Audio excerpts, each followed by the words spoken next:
My COVID fever has just broke once again, so I thought this would be as good a time as any to talk about what the last month has been like with the Google Pixel 7 Pro. This has been a device that I would say most ways has exceeded my expectations and has been a device that I've really, really enjoyed using. Now, some of you may be saying to yourself, now Shane, haven't you primarily been using your Surface Duo 2 or your Z Fold 4? And the answer is kind of, right? Because it's kind of a complicated situation. I actually use my Pixel 7 Pro a lot more than you may think. It is always right here at my desk or around me. I don't necessarily take it out of the house all that often, but I use it literally every day because I film videos every day. And this thing gets used in a lot of different circumstances, one of which is taking thumbnail pictures, right? I use this thing a lot for that because it is such a phenomenally good, consistent camera. I have to do so little to make these photos look good. Another thing that I do with it quite a bit is I put it right up here as my downward facing camera. And one of the coolest, like most awesome things about it, you may have seen this on my review of the Unihertz Titan Slim, the macro mode works with Droid Cam. So when I bring an object up to look at it closely, it switches to the macro mode in Droid Cam and lets me get up really, really nice and close. So that is absolutely a fantastic thing that I'm able to use it for. So in terms of like my job, taking those thumbnails, sometimes, I don't really ever do B-roll, but I have used it in that circumstance as well, like filming another phone outside for the brightness of the screen, things like that. And then using it as my downward facing camera with Droid Cam. It's honestly been nothing short of fantastic. Let's look at a couple of pictures here that just kind of highlight, why I love using the camera on the Pixel 7 Pro. So this is an image that I actually did not use as my thumbnail. I kind of had two different options. One was this and one was the other one. And I just love this macro mode. I love being able to get up really, really nice and close to highlight something like this. It's so cool to have. Look at these clovers after a rainy night. Look how close I was able to get up to these things and the detail that's preserved here. I absolutely, again, I keep saying this, I adore this macro mode. How about that zoom though? I believe this is a red-tailed hawk being chased by a couple of ravens. I was able to zoom in, obviously a great deal, and snap this image of this little aerial fight going on above me. How cool is that? Very few phones could have done that. The portrait mode is just stunningly good as well. I think you would agree that that is the case with these images. One more as well. I mean, just how good is that? Come on, guys. That is an absolutely fantastic picture. Using that 5x zoom with astrophotography mode. Look at what I was able to capture. Look at the number of stars. And again, this was zoomed in 5x. You can also do the same with just the standard lens. And it's just an incredible thing that you're able to do with the tripod in 3 minutes of time. The ultra wide captures really nice colors, really nice details. The zoom lens is really, really good. Heck, even the selfie camera is really, really solid. I could bang on about this camera all day, but that's going to get boring eventually. I'm going to say the same thing over and over. The camera is absolutely phenomenally good. When it comes to this thing, I think it goes beyond just the camera performance. The device itself is just such a snappy device. Like a lot of us might have been worried with the Tensor G2 and really, the Tensor in general, that this thing just wasn't going to be necessarily fast enough. These processors are not as fast as something that's in something like the Snapdragons, the most modern Snapdragons that are powering things like the Z Folds and devices like that.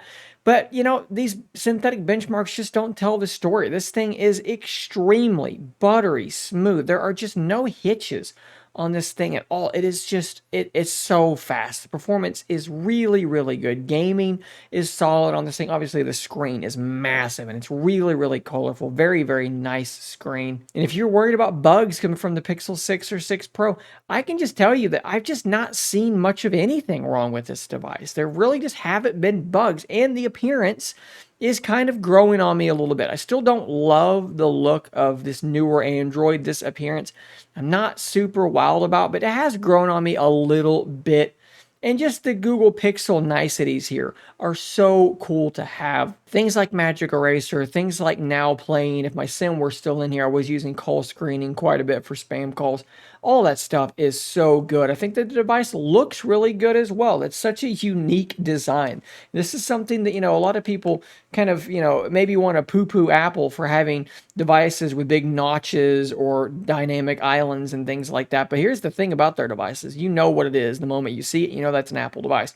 There's only one thing that looks like this, and it's a Pixel 7 Pro, and I think that is a smart design choice as well. The fingerprint scanner has remained fast and responsive for me. Again, I know a lot of people had trouble maybe with the fingerprint scanner in the older devices, the Pixel 6, but this really doesn't seem to have any problems at all. And of course, you do also have Face Unlock, which you can see there was also very, very quick, although it's not super, super secure. It is definitely an option that you have. I love the speakers on this thing. They sound really good. They're almost as good as the speakers in my Z Fold 4. So that multimedia entertainment sort of scenario for this device is really strong. It's such a big, nice, beautiful screen with those nice speakers. Watching content is really good on this device.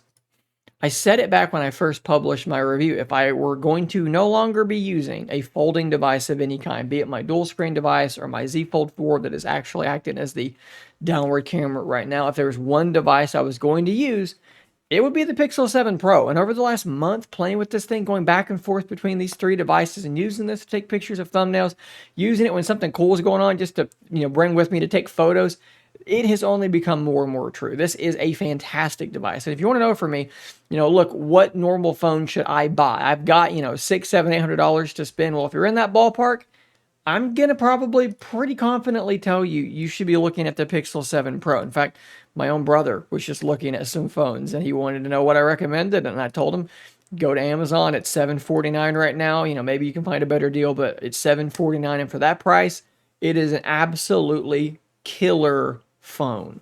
And because all paths on this channel always lead back to folding phones, I think this is part of why I am so preposterously excited for the upcoming Google Pixel Fold. Do I want a device in kind of the form factor of the Z Fold, but with that Google Pixel experience? Yes, I absolutely do. I really like the Z Fold 4. And, Samsung software is generally okay, but there is quite a bit of bloat in that software. There's a lot of things I don't use, and there's some things appearance-wise I don't really care for either. So if you can give me that device, but scrunched down and wider, right? A better cover display with that Pixel camera, that Pixel software, which, again, I don't love all the appearance of it. I do like a lot of it. I like kind of the bounciness of it, and it's a fun software look and experience. I'm going to absolutely love that device. I know that I typically don't just gush on devices quite like this. Perhaps it is because I am unwell and I'm running a fever. I think my fever is actually beginning now to slowly creep back up again. I've gained a degree since I started filming this video. So maybe blame it on that. Or maybe just blame it on the fact that the Pixel 7 Pro is just a really, really good phone. I just don't have any complaints about it. The battery life is solid. It's just such a great phone. Maybe the only complaint I have about it really probably isn't a complaint for most people. It's the fact that it's just too big. Look at it next to my head. It's so big. It's such a big phone. I kind of like the Pixel 6a that is a little bit smaller. I wish that you could get the Pixel 7 screen size with the Pro specs and the Pro camera. That might have been a better option for me because it might be just a bit too big. But otherwise, it is a phenomenal device. And if you can catch it for the right price, or maybe you don't care about that periscope zoom, although I really care about that periscope zoom. Call it a gimmick if you want. I guess everything's kind of a gimmick in a roundabout way. But that thing is so much fun to use, and I've captured so many unique and cool photos with it. But maybe you don't care about that. Maybe the Pixel 7 is the better option for you and get, kind of similar camera performance. At any rate, 1 month into the Pixel 7 Pro, it has, I should say, only grown on me more and more over time. I should probably wrap this video up because I am beginning to feel not very well. Guys, thanks for watching. If you're new here, hit that subscribe button. I'll see you on the next one. And until next time, stay nerdy, my friends.